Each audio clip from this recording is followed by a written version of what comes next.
నమస్తే welcome to Kapil chits జై హో సక్సెస్ మంత్ర నేను కృప ఈ రోజు మన టాపిక్ సీక్రెట్ మనలో అందరికీ కూడా రకరకాల కోరికలు ఉంటాయి హై క్వాలిఫికేషన్ సంపాదించాలని జీవితంలో ఉన్నత స్థాయికి చేరుకోవాలని ఎకనామికల్గా మంచి పొజిషన్లో ఉండాలని రకరకాల కోరికలు ఉంటాయి అయితే ప్రతి కోరిక వెనుక మనం సాధించగలమా మన వల్ల అవుతుందా అన్న సందేహం కూడా ఉంటుంది ఒక్కొక్కసారి ఈ సందేహం ఎక్కువై మన కోరికను అణిచివేస్తుంది తద్వారా మనం కావాలనుకున్న విజయాన్ని దూరం చేస్తుంది అయితే మనం అనుకున్న లక్ష్యాన్ని సాధించడానికి ఒక సీక్రెట్ ఉంది ఆ సీక్రెట్ ఏమిటో మనకు వేణుభగవాన్ గారు వివరిస్తారు ఈ చర్చలో పాల్గొనడానికి వేణుభగవాన్ గారు అలాగే సత్యం లెర్నింగ్ క్యాంపస్ నుంచి స్టూడెంట్స్ కూడా మనతో పాటు ఉన్నారు వాళ్ళతో మాట్లాడదాం హాయ్ సార్ హాయ్ స్టూడెంట్స్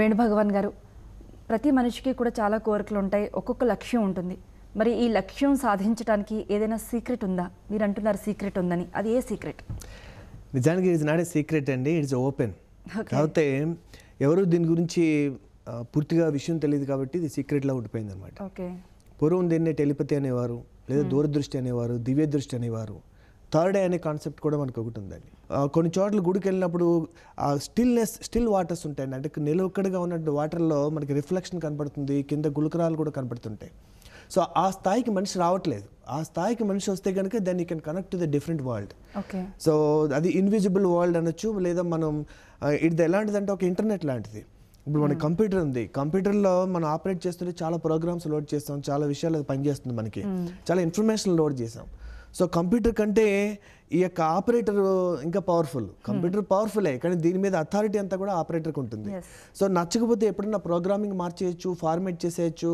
ఏదైనా చేయొచ్చు కానీ ఒకవేళ కంప్యూటర్ చాలా బాగా పనిచేస్తుంటే ఆ ఘనత ఎవరిది ఆపరేటర్ది బికాజ్ అది ఫీడ్ చేసిందంతా ఇతనే సో అయితే ఎప్పుడైతే నువ్వు గతంలో నేర్చుకున్నవి గతం నుంచి కలెక్ట్ చేసిన ఇన్ఫర్మేషన్ అనే నాలెడ్జ్ తోటి ఆపరేట్ చేస్తున్నావో కొత్తది క్రియేట్ చేయలేవు కేవలం మనం ఒక స్టోర్ హౌస్ ఆఫ్ ఇన్ఫర్మేషన్ లాగే ఉండగలం సో మరి కొత్త ఆలోచనలు రావాలి కదా కొత్త చేయాలంటే మరి కొత్త ఆలోచనలు రావాలంటే ఏం చేస్తాం మనం ఇంటర్నెట్ కనెక్ట్ అవుతాం ఇంటర్నెట్లో ఏం దొరుకుతుంది ఏదైనా మరి ఏదైనా అని మనం డైరెక్ట్గా కనెక్ట్ అవ్వకుండా వస్తుందా సెర్చ్ ఇంజిన్కి వెళ్ళి సెర్చ్ చేయాలి సెర్చ్ ఇంజిన్కి వెళ్ళి మనం కీవర్డ్ అంటారు దాన్ని టైప్ చేయాలి మరి ఏ కీవర్డ్ లేదు మనం ఇంటర్నెట్కి వెళ్ళారు యూత్ దగ్గర ఇంటర్నెట్ అవైలబుల్ ఉంది సర్చ్ ఇంజిన్కి వెళ్ళారు ఏమి లేదు బై డిఫాల్ట్ ఏం చేస్తాడు కత్రినా కైఫో మరోటో టైప్ చేస్తాడు సో అందుకే నేను మొన్న పూణే వెళ్తుంటే అక్కడ you need an ID to go to the internet cafe because of so much of misused similarly మనకి యొక్క కాస్మిక్ ఇంటెలిజెన్స్ అని మనకి కనపడినటువంటి మరొక అద్భుత ప్రపంచం ఉంది ఈ ప్రపంచానికి మనం ఎవరు వెళ్ళలేదు ఒకవేళ వెళ్ళినా కానీ దాన్ని మనం నిజం చెప్పాలంటే మిస్యూజ్ చేసుకున్నాం అని చెప్పాలి సో మనం ఆలోచనలు ఎలా ఉన్నామో మనం అలాంటివి ఆకర్షిస్తూ ఉంటాం లా ఆఫ్ అట్రాక్షన్ అంటారు దీన్ని ఇప్పుడు ఇక్కడ సెల్ ఫోన్లో కార్లో వెళ్తా అమెరికాలో సెల్ ఫోన్లో కార్లో వెళ్తా మాట్లాడుకోగలుగుతున్నాం అండ్ ఇది ఒక 20 సంవత్సరాల క్రితం ఇది పాసిబిలిటీ లేదు ఇది ఎలాగే ఉన్న మనిషి అన్న వైర్ వేసాడు ఇదంతా సో ఈ యూనివర్స్లో every atom is connected to each other so ఇక మనిషి ఒక 10-20 సంవత్సరాల నుంచి టెక్నాలజీ సృష్టించగలిగితే మరి మనిషిని సృష్టించినటువంటి ఈ సృష్టిలో ఎంత టెక్నాలజీ ఉండాలి ప్రపంచంలో ఒక ఉద్యోగం కావాలి నువ్వు చేసుకోవాల్సింది ఒక వ్యక్తి నీకు కావాల్సింది కొంత డబ్బు ఈ అన్నింటినీ ప్రపంచంలో ఉంది దానికి మీకు కనెక్షన్ ఏర్పడట్లా బికాజ్ మనం అవుట్ ఆఫ్ బాక్స్ థింకింగ్ రాగలిగినప్పుడు ఆ ప్రపంచాన్ని కనపడగలిగినప్పుడు when we have the faith మన యొక్క లక్ష్యాలు డ్రీమ్స్ ఎలాంటివి అంటే మనం ఒక న్యూస్ పేపర్లో అడ్వర్టైజ్మెంట్ ఇస్తున్నట్టు కానీ పేపర్లో అడ్వర్టైజ్మెంట్ ఇచ్చారు కానీ ఫ్రీ అనో ఏదో పెట్టారు కానీ స్టార్ పెట్టి కండిషన్స్ అప్లై అని పెడితే అది డౌట్ ఎలా వస్తుందో మనకి డౌట్ అనమాట ఇది జరుగుతుందా అని ఆ డౌట్ లేకుండా మనం కనుక చిన్న గోల్స్ ఉంటే క్లాసిఫైడ్ యాడ్ ఇచ్చినట్టు అది కొంచెం పెద్ద గోల్ ఉంటే కొంచెం పెద్ద బాక్స్ యాడ్ అదే మన మల్టీ కలర్ ఒక పెద్ద ప్రాజెక్ట్ ఉంటే కనుక అది ఒక ఫుల్ పేజ్ యాడ్ ఎవరు మిస్ అవ్వలేరు సో అప్పుడు రెస్పాండ్ అవుతారు ఎలాగే యాడ్స్కి రెస్పాండ్ అవుతారో మన థాట్స్ కూడా అదర్స్ ఆర్ రెస్పాండింగ్ నన్ను అందరూ మోసం చేస్తారు వెంటనే నీకు మోసం చేసేవాడు నీకు కనిపిస్తాడు సో అలా మనం ఎలా ఆలోచిస్తే అలాగా అందుకని ప్రశ్నలే సమాధానాలు సో ఈ యొక్క దశాబ్దం గొప్పగా ఎలా ఉండాలి జీవితంలో నేను ఫైనాన్షియల్ ఫ్రీడమ్ ఎలా సాధించాలి నేను ఒక జాబ్ సృష్టించే జాబ్ కోసం వెతుక్కోవడం కాదు తిరిగి నేను ఒక కాంపిటెంట్ అయి ఎక్కువ నేను ఎలాంటి ఒక డిమాండింగ్ ఉన్న పొజిషన్లోకి రావాలి ఒక లీడర్ ఎలా అవ్వాలి సో ప్రశ్నలే సమాధానాలు అలాంటి ప్రశ్నలు వేసుకున్నప్పుడు దాని ఆన్సర్స్ వస్తుంటాయి వేణుభగవాన్ గారు మీరు చెప్తున్నారు అద్భుత ప్రపంచం కొత్త ఆలోచనలు మరి ఒక మనిషి కొత్త ఆలోచనలు చేస్తే వాటిని స్వీకరించడానికి ఈ అద్భుత ప్రపంచంలో ఆ ఆలోచనలు స్వీకరించడానికి ఉంటారంటారా ఇది ఎలాంటిదంటేనండి, మనకి వివేకానంద ఓ మాట చెప్తాడు, నక్షత్రాల నుంచి కాంతి భూమి మీదకి రావడానికి కొన్ని మిలియన్స్, లక్షల కోట్ల సంవత్సరాలు పడుతుంది, ఆ లైటింగ్ ఇయర్స్ అంటారు. సో ఇక్కడ ఇప్పుడు రీచ్ అయినటువంటి ఈ కాంతి ఎప్పుడో మొదలైంది, ఇప్పుడు ఆ నక్షత్రం కూడా అక్కడి నుంచి వెళ్ళిపోయి ఉండొచ్చు. కానీ ఇప్పుడు లైటింగ్ ఇప్పుడు రీచ్ అయింది. అలాగే ఈ ప్రపంచంలో ఉన్నటువంటి మనకి అతి ప్రాచీన నాగరికత ఉన్న దేశం భారతదేశం. 10,000 years రికార్డ్ ఉంది మనకి. So the most ఏన్సియంట్. సో ఇక్కడ జన్మించినటువంటి గొప్ప గొప్ప వాళ్ళు ఎక్కడ జన్మించి ఉండరు. సో వాళ్ళందరూ ఇప్పుడు లేరు, కానీ వాళ్ళ థాట్స్ ఇక్కడ ఉండే అవకాశం ఉంది. ప్రతి ఒక్క ఆలోచన ప్రయాణిస్తూనే ఉంటుందట, టైంతో సంబంధం లేకుండా. అది రిసీవ్ చేసుకునేటటువంటి వ్యక్తి సిద్ధంగా ఉండే వరకు కూడా. అందుకని ఈ ప్రపంచంలో మీరు ఏదంటే అది అవ్వచ్చు. అందుకే ఆల్బర్ట్ ఐన్స్టైన్ అంటాడు, మీరు ఎలా జీనియస్ అయ్యారు, హౌ యూ బికేమ్ జీనియస్ అంటే, I'm not genius but I'm curious, that is how became genius అని. సో అలా రామానుజం కూడా ఆయనకు ఆలోచనలు ఎలా వచ్చాయి అంటే, రాసుకుంటుంటే పేపర్లు సరిపోయే కాదు, అంత ఫ్లడ్ ఆఫ్ థాట్స్. ఎక్కడి నుంచి వచ్చింది? ఆయన లెక్కలు ఏమన్నా నేర్చుకున్నాడా, అన్నమయ్య కీర్తనలు ఏమన్నా మ్యూజిక్ క్లాసెస్కి వెళ్ళాడా? There is so much intelligence. మనం అది అందుకే ట్యాప్ ది ఇంటెలిజెన్స్ అంటారు. ట్యాప్ తిప్పితే నీరు వచ్చింది, ట్యాప్ నుండి రాలా, ట్యాప్ ద్వారా వచ్చింది. సో అందుకే మనకి వివేకానంద మాట అంటాడు, no book is useful unless your own book opens అని. మనం ఒక మంచి పని చేయాలనుకుంటా ఉంటే ఆలోచనలు వస్తాయి. ఒక టెర్రరిస్ట్ కూడా ట్విన్ టవర్స్ పగలగొట్టేయాలంటే ఆలోచన వచ్చేస్తుంది. సో ఎందుకంటే అది జడ్జ్ చేయదు అది. So how can I do that? అందుకే in what way I can improve, in what way I can be number 1, in what way I can be most admired person in the world, most powerful speaker. ఎప్పుడైతే మనం ప్రశ్నలు వేస్తామో అప్పుడు ఆలోచనలు వస్తాయి. ఎందుకు నా జీవితం ఇలా ఉంది? ఆలోచనలు వస్తే మాత్రం, సమాధానం వస్తే మాత్రం లాభం ఏంటి? So powerful questions will give you powerful answers. Venu Bhagavan garu, అంటే కొత్త ఆలోచనలు మనకి భవిష్యత్తులో ఏదైనా సాధించడానికి ఒక పునాదిగా మనం చెప్పుకోవచ్చు. కానీ చాలామందికి ఆ ఆలోచనలో పాజిటివ్ ఆలోచనల కంటే నెగిటివ్ ఆలోచనలు ఎక్కువగా ఉంటాయి. అంటే అది సాధించలేము, చివరికి అది సాధించకుండానే జీవితం అయిపోతుంది. ఎందుకు ఇలా జరుగుతుంది? ఎందుకంటే అండి, ఈ ప్రపంచంలో ఎకార్ట్ టెల్లే అని ఒక రైటర్ రాస్తాడు, మనం అన్ని కంట్రిబ్యూషన్స్ చేస్తున్నాం, బట్ మనకు తెలియకుండా నెగిటివ్ థాట్ కంట్రిబ్యూషన్ కూడా చాలా చేస్తుంది ప్రకృతికి. అండ్ దట్ ఈస్ అంతకంటే దారుణమైన కంట్రిబ్యూషన్ ఇంకొకటి లేదు. ఎందుకంటే మనకు తెలియకుండా మనం వదిలే థాట్స్ అన్నీ కూడా ఇక్కడే ఉన్నాయి. సో అందుకే మనకి ఆ ఎన్విరాన్మెంట్ మనం పాడు చేస్తుంటాం అది. సో అలా మనం నెగిటివ్గా ఆలోచిస్తే వెంటనే అవి మనం దానికి చూనే ఆ బ్యాంక్ అనమాట. బ్యాంక్లో మనం అది థాట్ బ్యాంక్ అనుకోండి, దేనికి చూనితే అదే వస్తుంది. సో ఆ నెగిటివ్ థాట్స్ ఎక్కువ వస్తాయి. అందుకని పాజిటివ్గా ఆలోచిస్తే అవి ఎక్కువ వస్తాయి, ఎందుకంటే ఎవరు వాడలేదు కదా దాన్ని. ఎందుకంటే ఈవేళ అతిపెద్ద పెట్టుబడి మన ఒబామా గారు చెప్పారు, knowledge is the 21st century capital అని చెప్పాడు ఆయన, అదే కరెన్సీ అని చెప్పాడు. సో నాలెడ్జ్ని మనకన్నా ఇంటెలిజెన్స్, మన భారతదేశం ఉన్నటువంటి స్పిరిచువల్ ఇంటెలిజెన్స్ కానీ ఎందుకు ఉంది అంటే, మనకి ఇన్ఫర్మేషన్ నాలెడ్జ్ ఇస్తుంది. నాలెడ్జ్ అనేది ఇంటెలెక్ట్కి దారితీస్తుంది. ఇంటెలెక్ట్ అనేది with in our sub conscious మైండ్లో ఉన్న నాలెడ్జ్ని యాక్టివేట్ చేస్తుంది. So intellect leads to intelligence. Intelligence అనేది కనెక్టింగ్ టు ద ఇంటర్నెట్ లాగా, this cosmic intelligence. Intelligence should lead to wisdom. అంటే మన ఇంటెలిజెన్స్ని ఏ విధంగా ఉపయోగించుకోవాలి, మనం డిస్ట్రాయ్ చేయాలా, కన్స్ట్రక్ట్ చేయాలా. సో ఆ విజ్డమ్ మనకు రావాలి, ఏది దేనికి వాడుకోవాలి అని. సో మనం స్కామ్ చేయడానికి వాడుకోవచ్చు, లేదా ఒక మంచి పనికి వాడుకోవచ్చు. So wisdom should lead to devotion. One should discover this is what is the right work for my life. And then you must able to devote. And then you remain a legend. Legend అవుతారు. But genius నుంచి you become a legend. So this is the process. భగవాన్ గారు, మనతో పాటు సత్యం learning campus నుంచి కొంతమంది students వచ్చారు. వాళ్ళని అడిగి డౌట్స్ తెలుసుకుందాం. మీ డౌట్ ఏంటి అడగండి. Sir, my goal is to earn money, sir. There are many different ways in society, sir. So may I know the how society is available for my... in fact డబ్బు సంపాదించడం తప్పు కాదు, డబ్బు అనేది కూడా తప్పు కాదు. ఆది శంకరాచార్యుడు మాట చెప్తాడు, సంపాదిస్తున్నంత కాలం అందరికీ మీరు ఆత్మీయులే, ఒక్కసారి సంపాదన ఆగిపోతే మీ ఇంట్లోనే మీరు పరాయి వాళ్ళు అవుతారు. అందుకని దేహానికి దేవుడు రూపాయి అన్నారు. మనం బతుకున్నంత కాలం ఈ డబ్బు చాలా అవసరం. అందుకే మనకి డబ్బు అనగానే లక్ష్మి అంటే ధనలక్ష్మి గుర్తొస్తుంది, కానీ మనకి అష్టలక్ష్మి ఉన్నారని మనం మర్చిపోతుంటాం. ముందు ఆనందంగా ఉండి నీకు అన్నీ దొరుకుతాయి. బీయింగ్ నుంచి డూయింగ్. ముందు ఈ ఆనందంగా ఉండడానికి మన అందరం ఆల్రెడీ ఉన్న వాళ్ళమే. మన బాడీ మెడికల్ రికార్డు ప్రకారం మినిమం 3 కోట్లు ఖరీదు చేస్తుందట. ఎందుకంటే మీకు ఏదన్నా ఒక పార్ట్ పోతే కానీ మీకు తెలియదు అది ఎంత విలువైందో మన శరీరంలో ఉన్నది. మా అబ్బాయికి ఒక ఆపరేషన్ చేయాల్సి వస్తే కాక్లియర్ ఇంప్లాంట్ 12 lakhs అయింది ఒక చెవికి చేయించడానికి. సో మీరు 2 చెవులు ఉన్నవాడు 24 లక్షల విలువ అని ఎప్పుడు అనుకుంటాడా? ఒక kidney transplant, heart transplant, isn't it? So we are 3 కోట్లు మినిమం విలువ అట. సో మనం ఎప్పుడు మనం పేదవాళ్ళమో ఉన్నవాళ్ళమని మనం ఎప్పుడు అనుకుంటాం? రిలేటివ్ టర్మ్ అది. బిల్ గేట్స్తో పోలిస్తే మరొకటి రిచ్ ఆ poor, isn't it? In what way we are rich or poor? Dimensions are different. మంచి మార్గంలో డబ్బులు సంపాదించిన నిజానికి ఒక చిన్న స్టోరీ చెప్తానండి. మనకి గాంధీ గారు సౌత్ ఆఫ్రికాలో ఉన్నప్పుడు ఆయన లా ప్రాక్టీస్ చేసేవారు. సో ధర్మం ఉన్నటువంటి కేసులే తీసుకునేవారు ఆయన. మరి అలా బతకడం కష్టం అని మనం అనుకుంటాం, కానీ రెండు సైడ్లో ఒకరి వైపు ఎలాగ న్యాయం కావాలి కదా, వాళ్ళే వచ్చేవారు. వచ్చినప్పుడు మళ్ళీ ఎవరైనా మిస్గైడ్ చేసి వాళ్ళ వైపు న్యాయం లేకపోయినా మిస్గైడ్ చేసి ఇస్తే మధ్యలో రియలైజ్ చేస్తే జడ్జి గారిని క్షమించండి అని చెప్పి కేసు విత్డ్రా అయిపోయారట. సో కొన్నాళ్ళు కోర్టులో అందరికీ తెలిసిపోయింది గాంధీ గారు న్యాయం ఉన్న కేసు తప్ప మరొకటి తీసుకోరు అని.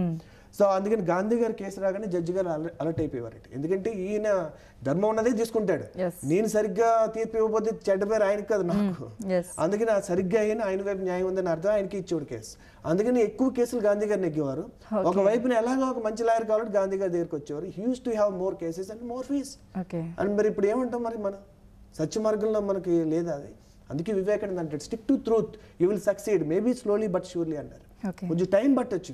అంటే మనం ఏదైనా లక్ష్యాన్ని సాధించవచ్చు, కానీ దానికి సహనం, ఓపిక, ఒక టైం టేకింగ్ అనేది ఉంటుంది. Okay, that's right sir. మరో స్టూడెంట్ తను డౌట్ అడుగుతారు, మీ డౌట్ ఏంటి అడగండి. సార్ ఇప్పుడు సంపాదించాలనుకుంటే చాలా మార్గాలు ఉన్నాయి కదా సార్, అలా ఇప్పుడు చాలా చేయాలనుకుంటాం ప్రజలకి ఇప్పుడు సంపాదించేటప్పుడు, కానీ అలా సంపాదించిన తర్వాత కూడా చేయొచ్చా అందరికీ? అంటే నా డబ్బు పోతుందనే ఆలోచన ఉంటుందా అందరికీ? ఇవాళ మరి అజిమ్ ప్రేమ్జీ చూసాం కదా, మన ఆయన ఎలా కంట్రిబ్యూట్ చేశాడు ఎడ్యుకేషన్ సిస్టమ్కి. బిల్ గేట్స్ గారిని చూసాం. మరి మన ఇండియాలోనే అంత అరుదుగా జరుగుతుంటుంది అలా చారిటీ ఇవ్వడం అనేది. ఇది సాధారణంగా మన వంశ కొడుకులకి కూతుర్లకి ఇస్తారు తప్ప ఇలా చారిటీకి ఇవ్వడం అన్నది అంత ఈజీ కాదండి ఇక్కడ. బట్ వరల్డ్ వైడ్ ఎక్కువ సంపాదించిన వాళ్ళందరూ ఎక్కువ పెద్ద దాతలేని వాళ్ళు. అల్టిమేట్గా ఇవ్వడంలోనే ఆనందం ఉంది. హైరార్కీ ఆఫ్ హ్యూమన్ నీడ్స్ అంటారు.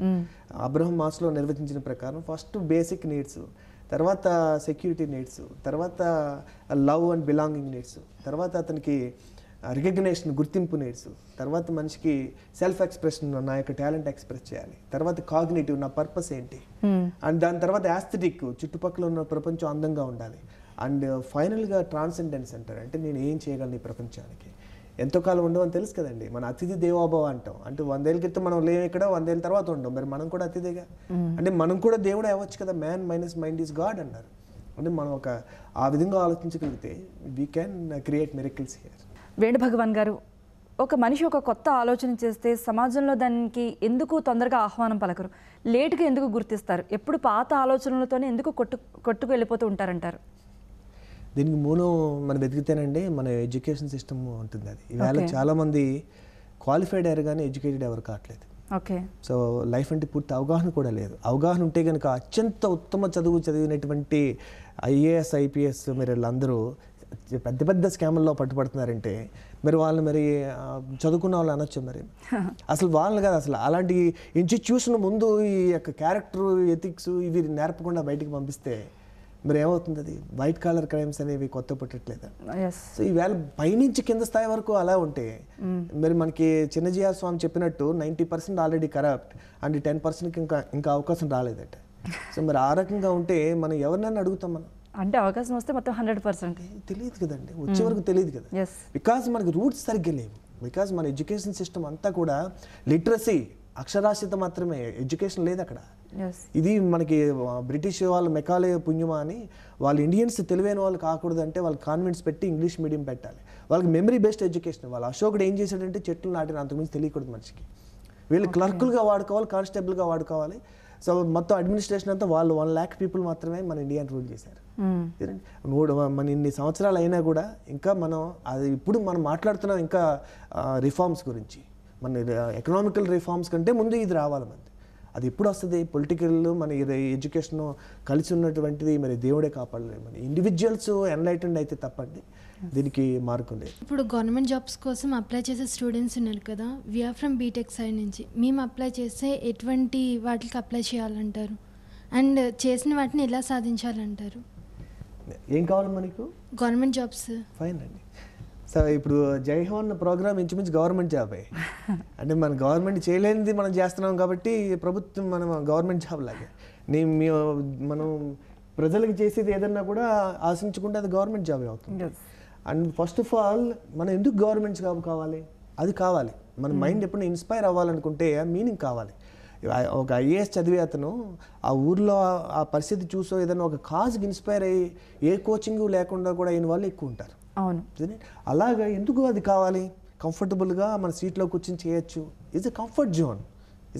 That is one of the possibilities. నీకు నిజంగా కామర్స్ అంటే ఇష్టం ఉండి, బ్యాంకింగ్ అంటే ఇష్టం ఉండి, నీకు మంచి వాళ్ళకి లోన్లు ఇవ్వాలి సో దట్ ఎంటర్ప్రినర్షిప్ డెవలప్ అవుతుంది, లేదా నా కస్టమర్ కేర్ అంటే నాకు ఇష్టం, దట్ స్టూడెంట్ లోన్స్ డివిజన్ అంటే ఇష్టం, అలాగే నేను పడిన బాధలు ఇంకెవరు పడకూడదు, ఏదైనా ఒక సోషల్ కాజ్ ఉందా, అది లేనప్పుడు మనకి ఇన్స్పిరేషన్ ఎలా వస్తుంది? అంటే జీవితం ఆర్డినరీగా ఉండదా? ఎన్నాళ్ళు ఎగ్జైట్మెంట్ వస్తుంది? ప్రతిరోజు వేళ మండే బ్లూస్ అంటారు, ప్రతిరోజు బ్యాంక్ వెళ్ళాలి, ఇజన్ ఇట్? అండ్ కొన్నాళ్ళు ఇప్పుడు చాలామంది గవర్నమెంట్ జాబ్ చేసే వాళ్ళ పిల్లలు గవర్నమెంట్ జాబ్ కోరుకుంటున్నారా? లేదు. అండ్ ఈవేళ నేవీ అడ్వర్టైజ్మెంట్ ఇవ్వాల్సి వస్తుంది, మాకు రండి అని. పూర్వం ఎప్పుడన్నా ఉందా? Isn't it? టాలెంట్ కోసం ప్రతి ఒక్కళ్ళు తప్పని పడుతున్నారు. నీకు టాలెంట్ ఉండి అది నిజంగా నేను ఇన్వైట్ చేస్తుంటే you can easily get it.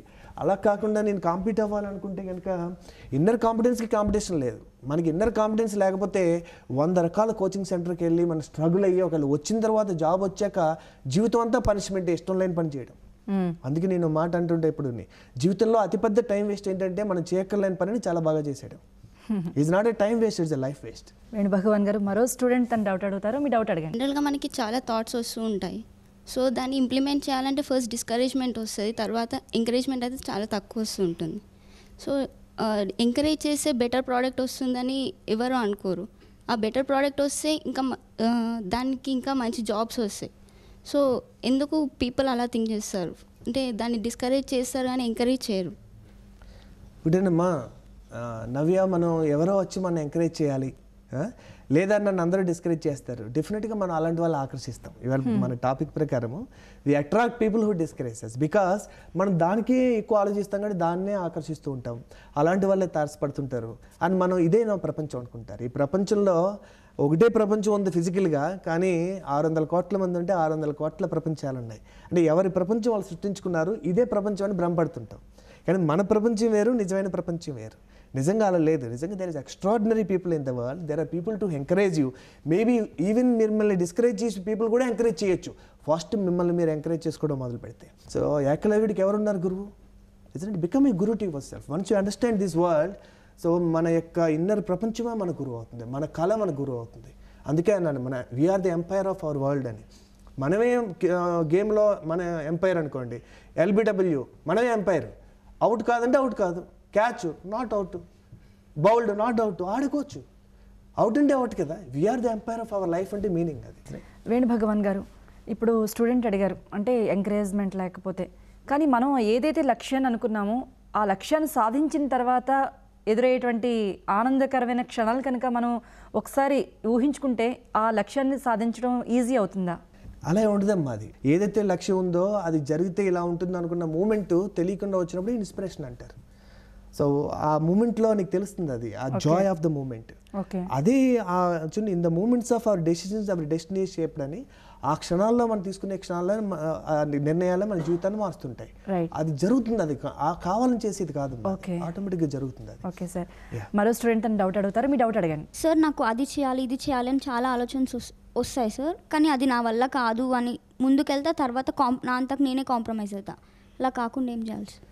చూడమ్మా, మనకి సెల్ఫ్ టాక్ అంటారు దీన్ని. రోజుకి మనిషి తనతో తాను 50,000 సార్లు మాట్లాడుకుంటాడంట. అన్ఫార్చునేట్లీ అందులో 80% నెగిటివ్గా మాట్లాడుకుంటాడంట. మన సబ్కాన్షియస్ మైండ్ ఏంటంటే తదాస్తు దేవత అనమాట. ఏదో ఎక్కువ మాట్లాడుతుంటే అది దాని పనే లేదు, తదాస్తు తదాస్తు తదాస్తు ఉంటుంది. నాకు అంత సీన్ లేదు అన్నారనుకోండి, అది తదాస్తు ఉంటుంది. That I'm the most beautiful and wonderful person అనుకున్నాను, తదాస్తు ఉంటుంది. అందుకనే రిపీటెడ్గా అఫర్మేషన్స్ అన్ని మనకి నెట్లో దొరుకుతాయి, మా బుక్స్లో కూడా రాసాము. సో అలా మీకు మీరు రాసుకోవాలి స్క్రిప్ట్. ఇప్పుడు సపోజ్ డైరెక్టర్కి సరైన స్క్రిప్ట్ ఇవ్వకపోతే సినిమా అలాగే తీస్తాడు. మన మైండ్ అనే డైరెక్టర్కి ఎలాంటి స్క్రిప్ట్ ఇస్తామో సినిమా అలాగే వస్తుంది. అందుకని ముందు స్క్రిప్ట్ సరిగ్గా ఇవ్వాలి. అంతేకాని సినిమా ముందా స్క్రిప్ట్ ముందా? స్క్రిప్ట్ ముందు. అందుకని next 1 year, next 5 years, next 1 decade create a script for your self. మరో స్టూడెంట్ అని డౌట్ అడుగుతారు, మీ డౌట్ అడగండి. Including hard work, what else required and necessary to reach our goals sir? So hard work అనేది బాడీకి సంబంధించిందమ్మా, smart work అనేది మైండ్కి సంబంధించింది, heart work అనేది మన ఎమోషన్ హృదయానికి సంబంధించింది. సో ఈ మూడిట్ల కన్నా ఇంకోటి సోల్ వర్క్ అని ఉంటుంది. అంటే what gives you meaning, what calls you, what gives you satisfaction. So job satisfaction అనేది ముందు ఇంపార్టెంట్, జాబ్ సాటిస్ఫాక్షన్ అనేది next. Okay, so what gives you that satisfaction, అందుకే చివరి నుంచి రావాలి. ఇప్పుడు చూడండి, మీకు 3rd yearలో ఉన్నారు, నేను ఇందాక మిమ్మల్ని అడిగాను 4th yearలో ఏ గ్రూప్ చూస్ చేసుకుంటారు అని. Not yet decided. ఎప్పుడు డిసైడ్ చేసుకుంటాం మనం? ట్రైన్లో వెళ్తున్నప్పుడు తోటి ప్రయాణికులు మీరు ఎక్కడికి వెళ్తున్నారంటే ఇంకా డిసైడ్ చేసుకోలేదు ఎవరు చెప్తారా? ఇంజనీరింగ్లో జాయిన్ అయిపోయి థర్డ్ ఇయర్ వరకు వచ్చి ఫోర్త్ ఇయర్లో ఏం కావాలి స్పెషలైజేషన్ తెలుసుకోపోతే హూ ఇస్ రెస్పాన్సిబుల్? వేణుభగవాన్ గారు, ఈరోజు మన సీక్రెట్ టాపిక్ సంబంధించి క్లుప్తంగా మీరు ఏం చెప్పాలనుకుంటున్నారు? అల్టిమేట్గా అమ్మ అవర్ థాట్ బికమ్స్ రియాలిటీ. అందుకని మన థాట్స్ని మనం జెట్ కేటగిరీ సెక్యూరిటీలా ఓకే. అనవసరమైన మన ఇన్పుట్ మన అవుట్పుట్ని డిసైడ్ చేస్తుంది. సో ఒక ఆయన టీవీ ఇంటర్వ్యూలో ఒక ఆయన అడిగారట, what is your secret of success అని. చూడండి, నా మైండ్లో 2 కుక్కలు ఉంటాయి, ఒకటి పాజిటివ్ కుక్క, ఒకటి నెగిటివ్ కుక్క. ఈ రెండే ఇప్పుడు కొట్టుకుంటూ ఉంటాయి. ఏది నెగ్గితే ఆ చెప్పిన మాట వింటానో అదే నా సీక్రెట్. ఓకే. ఆవిడ అడిగింది, ఎందుకు ఏ కుక్క నెగ్గుతుంది అండి, దేనికి తిండి ఎక్కువ పెడితే అది అన్నారట. రైట్. అలాగా ఇవాళ that feed the positive things, positive thoughts, be with positive people and create a life which becomes a reality. మనం కళలు కాకుండా వాస్తవంగా ఉండేటువంటి లక్ష్యాలు పెట్టుకోండి, పనిచేయండి. ఆలోచనలు అన్నవి ఉద్భవిస్తాయి దాని నుంచి. ఓకే, థ్యాంక్ యూ వేణుభగవాన్ గారు. అంటే మనం లక్ష్యం సాధించడానికి ఏ విధమైన ఆలోచనలు ఉండాలి అని ఎంతో చక్కగా ఎక్స్ప్లెయిన్ చేశారు. స్టూడెంట్స్ మీరు కూడా ధన్యవాదాలు ఈ డిస్కషన్లో పార్టిసిపేట్ చేసినందుకు. చూసారు కదా, మనం ఉన్నత లక్ష్యాన్ని సాధించాలన్నా, మనం ఏమైతే అనుకున్నామో అది మనం చేరుకోవాలన్నా మన ఆలోచనలే ముఖ్యం. ఆ ఆలోచనలు ఏ విధంగా ఉండాలి, నెగిటివ్ ఆలోచనలు ఏ విధంగా తీసేయాలని వేణుభగవాన్ గారు మనకు వివరించారు. ఇది ఇవాటి కపిల్ చిట్స్ జై హో సక్సెస్ మంత్ర. నమస్తే.